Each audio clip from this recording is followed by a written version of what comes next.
I was born cursed with blood that cures any disease. In my last life, I healed Sandy Cummings, the city's heiress, only to learn her family's vow her healer would inherit their fortune. Forced into our engagement, Sandy was shattered. Her true love, Brain Reed, had been scaling frozen peaks to find a mythical cure for her. Hearing of our betrothal, he fell from a cliff and vanished. A year later, Sandy found his body preserved in ice. She forced me to cut my wrist and bleed for him.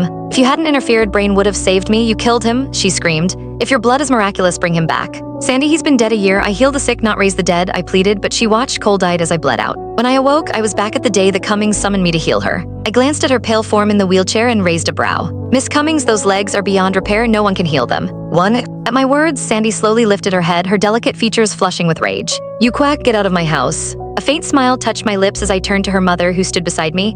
Mrs. Cummings, if my family, the Landons, says a condition is incurable, it's incurable. You're still young. Perhaps you should consider trying for another child. The words had barely left my mouth when Sandy's teacup came flying at my head.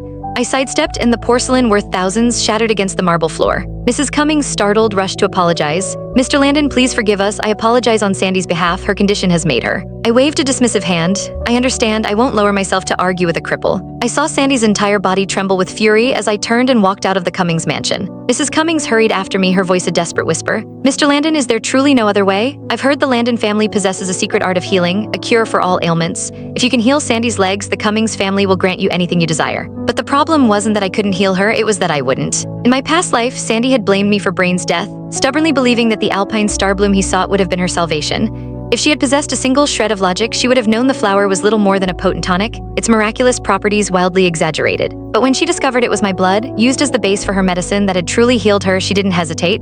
To save the frozen corpse of her lover, she watched me bleed to death. Just before the darkness took me, I overheard two of the Cummings family's maids talking. Brain hadn't fallen from the mountain while searching for a flower at all. After learning he'd lost his claim to the Cummings fortune, he'd been trying to trade up, seducing another wealthy woman. Her husband found out and was the one who threw Brain from that cliff. This time I would not get entangled in their toxic drama. May they truly live happily ever after. I'm afraid there's nothing I can do for Miss Cummings's legs. Sandy, having wheeled herself to the doorway, overheard me. Her sweet voice was laced with venom. Mother, Brain is already on his way to the highest peaks. He'll bring back the alpine starbloom and my legs will be healed. She shot me a glare. My business is my own. I don't need a stranger's pity. Mrs. Cummings sighed, a deep, weary sound. Darling, the starbloom might help with your recovery, but it's not enough to make you walk again. The Landons are your last hope. Sandy remained resolute. I said Brain will heal me. I gave her one last, long look before bidding Mrs. Cummings farewell. As I stepped through the gates of the estate, a black town car screeched to a halt in front of me.